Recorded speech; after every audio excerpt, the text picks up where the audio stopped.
ज्यादातर लोगों के लिए ऑर्गेज्म शब्द का अर्थ हमेशा कामुकता होता है। यह आपको शिखर पर होने का एक एहसास देता है, पर यह आपको परम शिखर तक नहीं ले जाता। लेकिन जब व्यक्ति जान जाता है कि परम आनंद में कैसे जीना है और उसे भौतिकता की जरूरत नहीं होती, तब यह ऑर्गेज्म हमेशा बना रहता है।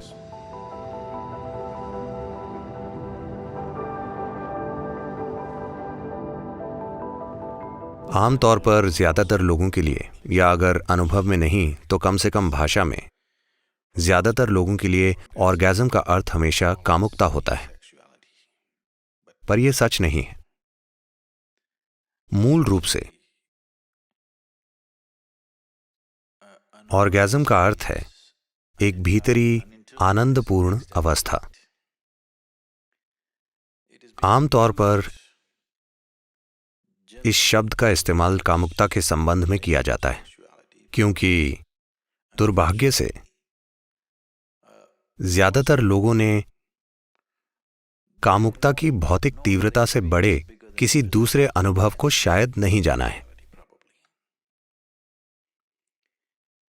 ज्यादातर लोगों ने उससे ज्यादा कुछ भी नहीं जाना है, तो उन्होंने ऑर्गेज्म शब्द का उपयोग कामुकता के लिए करना शुरू कर दिया।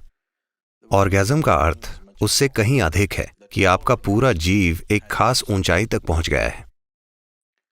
कामुकता से ऐसा नहीं होता।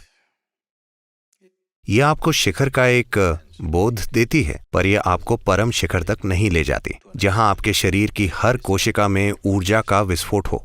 तो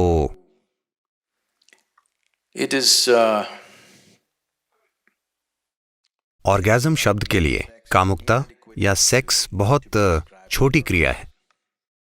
ये अपर्याप्त है। बात बस ये है कि जब व्यक्ति भौतिक रूप से आनंद की एक अवस्था में पहुंचता है, तो वहां एक सीमा होती है। पर जब व्यक्ति को परम आनंद में जीने के लिए भौतिकता की जरूरत नहीं रह जाती, तो ये एक लगातार चलने वाला ऑर्गेज्म है। भारत में हमारे पास इसके लिए एक बेहतर शब्द है। हम इसे आनंद कहते हैं। आनंद ऑर्गेज्म है। हमने ईश्वर को एक ऑर्गेज्म कहा है। God is Ananda, Brahmananda. हमने कहा ईश्वर आनंद है, ब्रह्मानंद। इसलिए जब हम ब्रह्मानंद कहते हैं तो हमारा मतलब है जिसे आप ईश्वर कहते हैं वो परम ऑर्गेज्म है। अगर आप जीवन को ईमानदारी से देखते हैं, स्वार्थी धार्मिक प्रक्रियाओं को एक ओर रखकर, तो वो एकमात्र चीज जिसे मनुष्य खोज रहा है वो मधुरता की परम अवस्था है। वो इसे परमेश्वर या साम्राज्य कहता है, वो इसे स्वर्ग कहता है, वो इसे जो भी कहता है, वास्तव में वो एक परम ऑर्गेज्म की खोज में है। वो किसी और चीज को नहीं खोज रहा। इसलिए ईश्वर को आनंद कहा गया है, या ईश्वर को ऑर्गेज्म कहा गया है। ऑर्गेज्म एक पर्याप्त शब्द नहीं है। आनंद उस चीज को ऑर्गेज्म शब्द की तुलना में कहीं बड़े तरीके से कहता है। Then the word orgasm says it.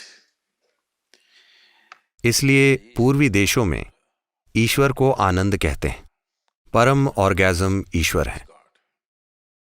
अगर आप सीमित चीजों से संतुष्ट होना चाहते हैं तो आप कामुकता, शराब, ड्रग्स को आजमा सकते हैं।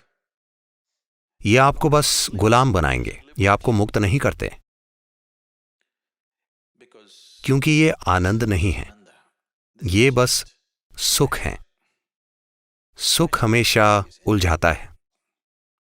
लोग सुख खोजते हैं क्योंकि खुशी गायब है, क्योंकि आनंद लापता है। अगर आप आनंदित हैं तो आप निश्चित रूप से सुख नहीं खोजेंगे। क्या ऐसा नहीं है? अगर आप इस समय सच में आनंदपूर्ण हैं तो क्या आप सुख चाहेंगे? सुख केवल आनंद की एक छाया है। यह कभी भी वास्तविक चीज नहीं होती। यह बस आपको एक छाया प्रदान करता है। लेकिन जब आपने असली चीज को नहीं जाना है तो एक छाया से काम चल जाएगा। मैं इसके खिलाफ नहीं हूं। पर अगर आप सुख की सीमा को नहीं पहचानते तो आप इसमें उलझ जाएंगे। जितना ज्यादा आप सुख के पीछे भागते हैं उतना ही ज्यादा आप सुख के विषयों में उलझते जाते हैं, लेकिन जितना ज्यादा आप आनंदपूर्ण होते जाते हैं उतना ही ज्यादा आप हर चीज से मुक्त हो जाते हैं। जब आप सच में आनंदपूर्ण होते हैं तब किसी भी चीज की जरूरत नहीं होती। कोई भोजन नहीं चाहिए, कोई नींद नहीं चाहिए, यहां तक कि जीवन भी नहीं चाहिए। असल में जब आप सचमुच आनंदित होते हैं तो आप मरने को तैयार होंगे। कृपया ऐसे समझिए, केवल वही जो निरंतर मरने को तैयार है अपने जीवन के हर पल में केवल वही जीवन को जानेगा। क्योंकि अगर आप नहीं जानते कि जीवन के रसातल में कैसे गिरा जाए तो आप कभी भी जीवन के शिखर को नहीं जान पाएंगे। जीवन की कई परतें हैं और यही समस्या बन गई है। पर लोग सोचते हैं कि एक परत दूसरी परत के खिलाफ है क्योंकि वे जीवन को तर्क से समझ रहे हैं। जीवन और मृत्यु एक दूसरे के भीतर है। क्या वे एक के बाद एक हैं? वे एक के बाद एक नहीं हैं, वे एक के भीतर एक हैं। कृपया देखिए,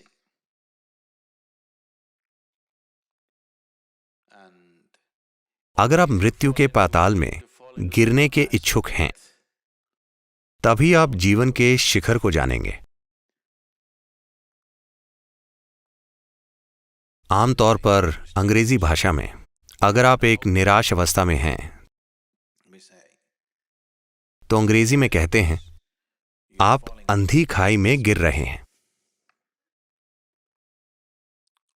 कृपया इसे समझिए, लोगों की समझ सिर्फ सतह पर काम करती है। अगर कोई खाई तलहीन है तो वाकई कोई खतरा नहीं है, है ना?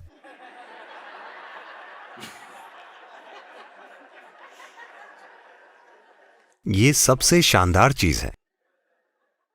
अगर कोई चीज तलहीन है और आप उसमें गिर जाते हैं तो आप हमेशा के लिए मुक्त होकर गिरते रहेंगे। समस्या तभी होती है जब तल होता है।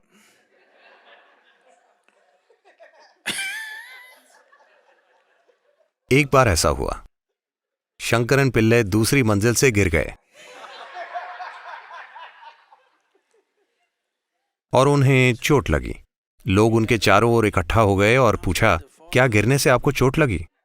उन्होंने कहा, अरे मूर्खों, गिरने से नहीं, रुकने से लगी।